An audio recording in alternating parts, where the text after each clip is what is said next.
Alright mate, I don't have all day. Tell me, where is the Dotherkin? If you don't tell me, I will send you to the Thalmor. Oh, noble ones. Yes, you're right, I'm a YouTuber, I've got to make videos. Alright, I'll be with you in a minute.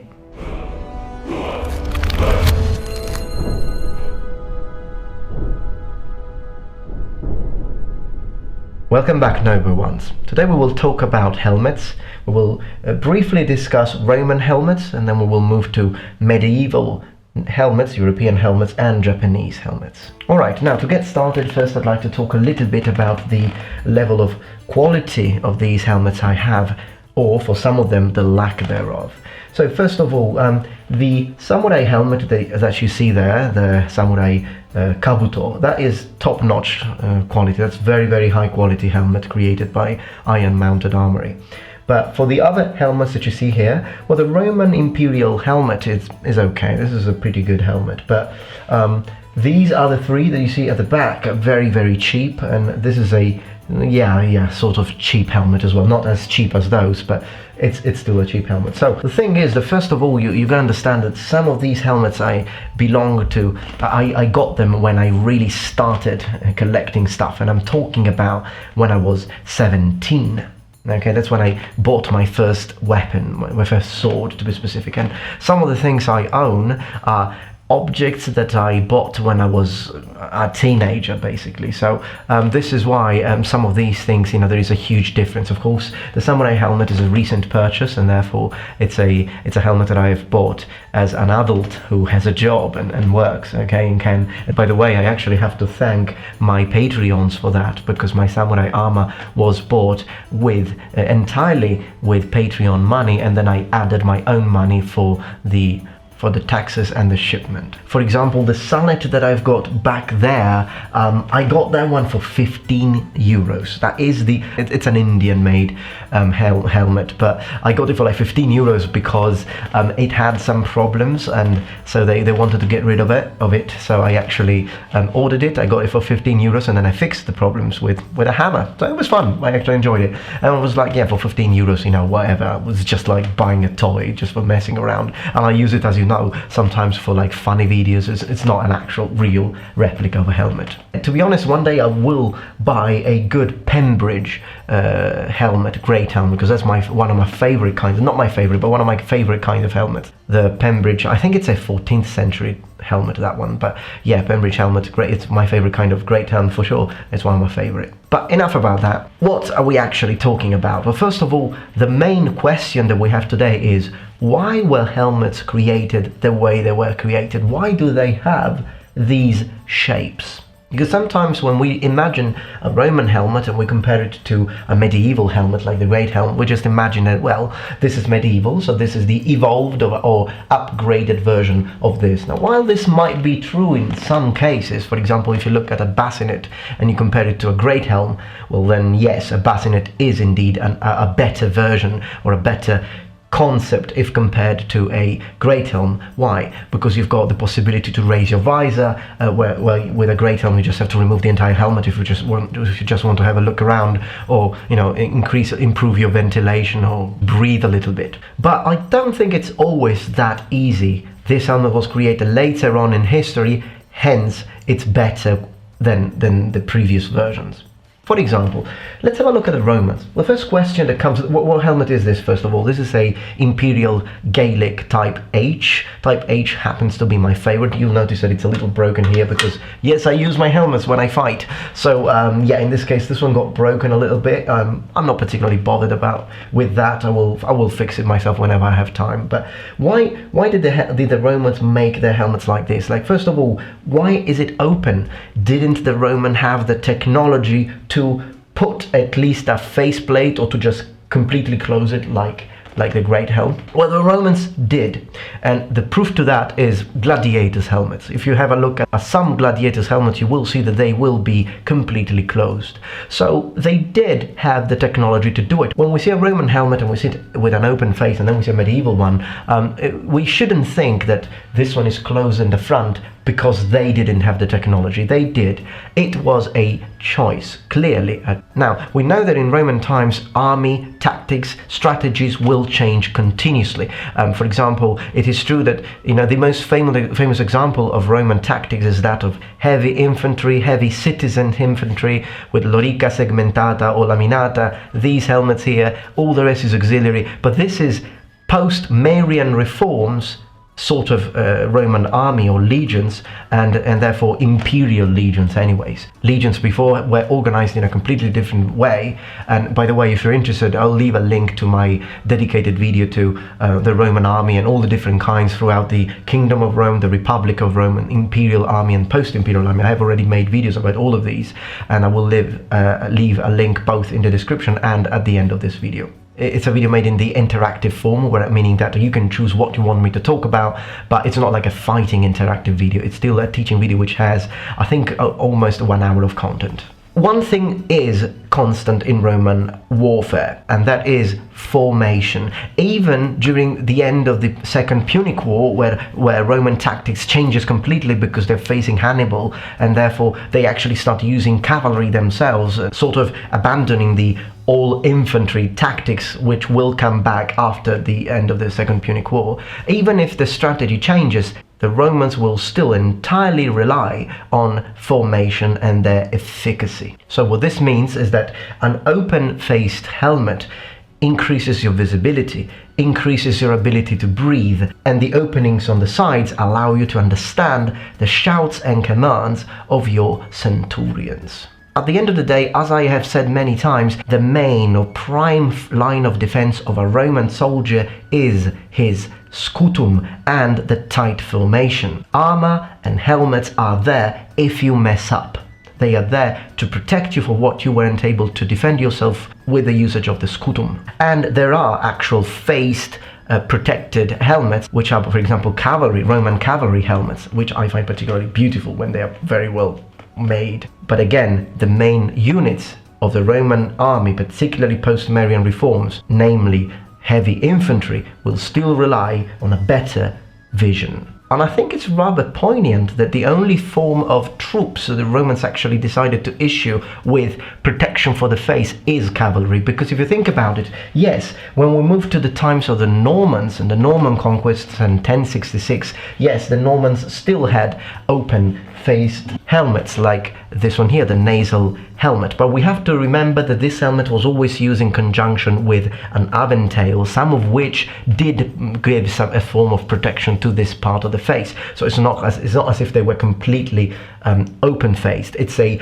two-layered form of protection, similarly to what you do with a sallet or sale. When it was knights using it, then they would protect their lower part of the face with a bever. But from the nasal helmet, it is cavalry first that decides to use the great helmet. This helmet, one of the problems with this helmet is that the slit that you have here for the eyes, it's a bit too large. It should be thinner. This is a bit of a fascinating situation with the great helm, because you see this one has a flat top.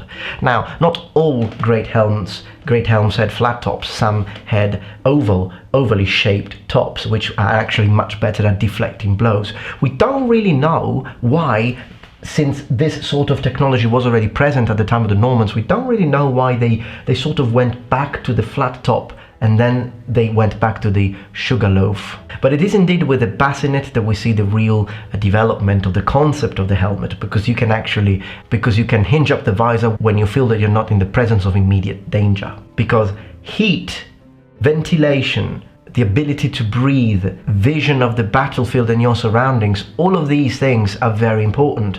And regardless, it's true that with helmets, even closed helmets like bassinets or even the Maximilian helmet, you can see, but you don't see as well. In fact, if you look at a knight wearing a helmet, the way they look around, you don't really have much peripheral vision. So what they do is that knights, when they look around, they look like birds, because they have to move their entire head rather than just moving your eyes, because of the fact that you do lose, depending on the helmet you're wearing, but you will lose a certain degree of peripheral vision. I must say though that some of my favorite helmets are the Armet and the Frogmouth. In fact, I think that the Frogmouth is my favorite helmet ever. Now, the Frogmouth is an interesting sort of helmet. What is the main priority with the Frogmouth? First of all, is the fact it's protection over anything. In fact, some versions of Frogmouth, when you wear them, they lock you in and you can't even move your head completely. And that is to stabilize your neck during the impact against another and the shock of another of your opponent's lance, if it did happen to hit you in the face, which could happen. But also because once you were pointed towards your opponent in a tournament, you don't really need to look around. You don't have archers or crossbowmen or infantry or other knights coming to you from the sides. You don't. So in that case, it is a helmet again, created for a specific situation, just like this one and just like any other. The reason why I like Frogmouth so much is because it's intimidating. It's one of those helmets that, well, even Maximilian helmets can be intimidating because of all the fluting that it has, but still I find the Frogmouth to be to bring the concept of intimidation and dehumanization to the next level. But Italian armors perhaps are the most ingenious because of the invention of the wrapper. The wrapper is an additional piece of protection that was added to double the layer of protection of your face, still allowing you to open the helmet if you needed to breathe some fresh air. But moving to Japan now, the Japanese helmet also has many different versions. This is a kabuto, but even within the concept of kabuto, even just focusing on samurai helmets specifically, there are lots of different versions, and that's the same for Roman helmets again, there are lots of different versions. And I think I will make a dedicated video to samurai helmets, but if we look at this one here, a 16th century helmet, we see that there is one thing that it has in common with all its predecessors. Even if the shape of the actual skull of the helmet will change, the mask is a constant. However, what is the mask there to do? Provide extra protection?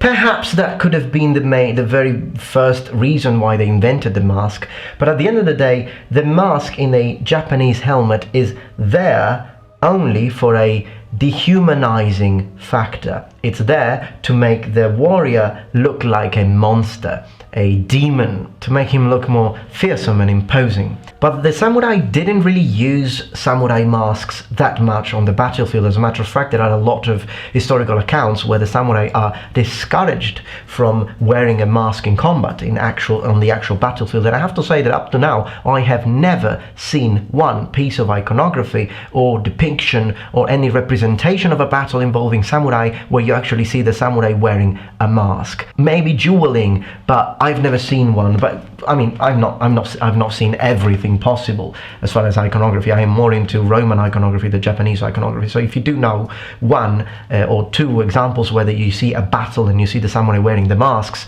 please show me, because I would be very interested, and then I could make a video about it. But up to now, I can't point one. And the reason is quite simple. The mask is still not as solid as a full plate, okay? So if you get hit in the mask, your jaw could still shatter. And the samurai quickly chose to have better breathing and better vision. So in some scrolls we are advised that we are told that you can actually use half masks, the one that actually protect your chin. But still, because it still does bring a certain level of protection, not very high, but it does still bring a certain level of protection. But we do need to keep in mind that the main purpose of the mask is psychological. Interestingly enough, going back to Roman helmets, another question that we could ask is, why did the Romans create these sort of very large back protection or backplate? I mean, we're talking about close formation. Nobody's going to attack you from the back. Why did they make them? To protect their soldiers while running away? Although the backplates might give or grant some protection from the back of your neck, considering that your armor is not really going to protect this part in case of a random arrow coming from somewhere like the sides. But the real reason why this plate is there and is this large is because when you get hit or you see an attack coming towards your face, what is the first natural reaction that you will have? It will be to move your face sideways like this. right? So imagine that you're fighting, someone is coming to attack you, and you do this. Now, when you do this, which is the most natural instinctive reaction to protect your face, your plate from the back of your neck will come protect you to the side, won't it?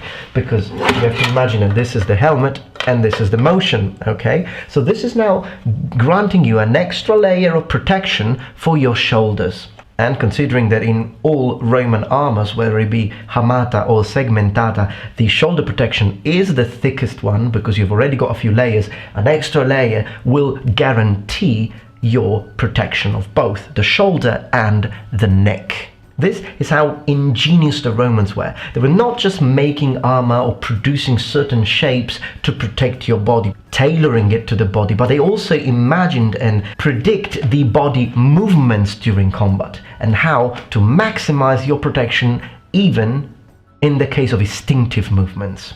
Also, you have to consider that there is one thing that I think you already know about medieval armor, and that in Europe, for example, that is the fact that it's not always the same thickness, is it? Because sometimes you've got 18 gauge, other times you've got 16 gauge, 14 gauge, and it really depends, and that is the mastery and ability and skill of a smith, the ability to know where to maximize the thickness of the plates in the areas that really need it the most, like for example the very core of your breastplate or the very top of the helmet, and understanding where you can actually minimize or make it a little thinner in those areas that don't get hit as much. And this helps to decrease the overall weight of the armor or the certain component of the armor, but still making sure that you will have enough thickness in the areas that you will need it the most. This is again very ingenious invention, but it's something that the Japanese did as well. In fact, the thickest part of the armor, of the Japanese armor, is the top of the helmet, followed by the very core of your door. Whereas, for example, in certain examples, the plates used for the sword will be slightly thinner. Alright then, I wish to take this opportunity now to thank you for your time and thank you for supporting my channel and commenting below.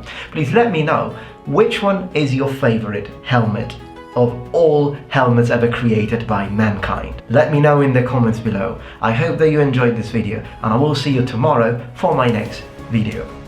Gladius, please. There we go. You never know when the barbarians are coming to attack. You gotta be ready, my friends. Valete.